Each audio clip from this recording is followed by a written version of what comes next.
नाशिक शहरात modify silencer लावून कर्णकर्कश आवाज करत फिरणाऱ्या दुचाकी वाहनधारकांमुळे ध्वनी प्रदूषण होऊन सर्वसामान्य जनतेस त्रास होत असल्याच्या तक्रारी वेळोवेळी प्राप्त झाल्या होत्या। नमूद प्राप्त तक्रारीच्या अनुषंगाने नाशिक पोलीस आयुक्तालयातील पोलीस उपायुक्त परिमंडळ 1 कार्यक्षेत्रात विशेष मोहीम राबवण्यात आली। या मोहिमेदरम्यान मोठ्या प्रमाणात दुचाकींची तपासणी करण्यात आली। तपासणी दरम्यान कर्णकर्कश आवाज करणाऱ्या दुचाकींचे सायलेन्सर जप्त करण्यात आले। या विशेष मोहिमेअंतर्गत एकूण 111 मॉडिफाय सायलेन्सर जप्त करण्यात आले। सदर जप्त केलेल्या सायलेन्सरांचा पुन्हा वापर होऊ नये यासाठी परिमंडळ 1 कार्यालयासमोर मैदानात जप्त सायलेन्सर व रोड रोलर फिरवून ते नष्ट करण्यात आले। मागील 1 आठवड्यापासून परिमंडळ 1 अंतर्गत जे मोठमोठ्याने आवाज करत बाईक स्वार विशेषतः बुलेट स्वार फिरतात त्यांच्या विरुद्ध विशेष मोहीम सुरू करण्यात आली होती।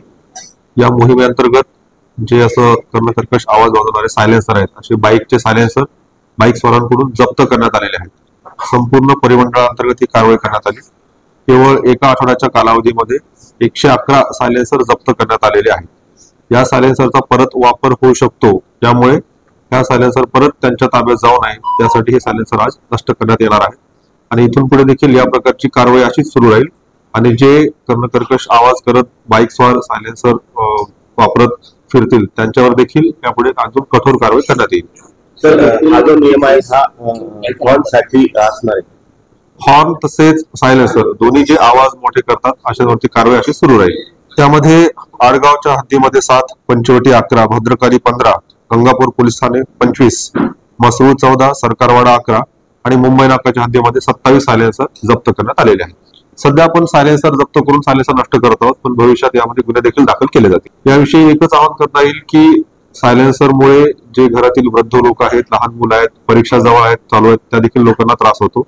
विशेषतः रात्रीच्या वेळेस ह्या सायलेन्सरचा आवाज खूप दूरपर्यंत जातो आणि लोकांना याचा खूप त्रास होतो। त्यामुळे कुणीही आपल्या वाहनांना बेकायदेशीर सायलेन्सर बसवू नये आणि असं नॉईज पोल्युशन करू नये। याबाबत संबंधित कॉलेज त्यांच्याशी देखील आम्ही संपर्क करू आणि कॉलेजमध्ये जर असं कोणी नॉईज पोल्युशन करत असेल तर त्यांची माहिती आम्हाला कळवावी, आम्ही त्यांच्यावर देखील कारवाई करू। भविष्यामध्ये यांच्या ज्या गाड्या वगैरे आहेत त्या गाड्या देखील जप्त होऊ शकतील आणि यांच्यावर नॉईज पोल्युशनचे देखील गुन्हे दाखल होतील। यापुढे देखील ही कारवाई अशीच सुरू राहणार असून कर्णकर्कश आवाज करणारी वाहने तसेच वाहन चालकांवर कारवाई करण्यात येणार आहे।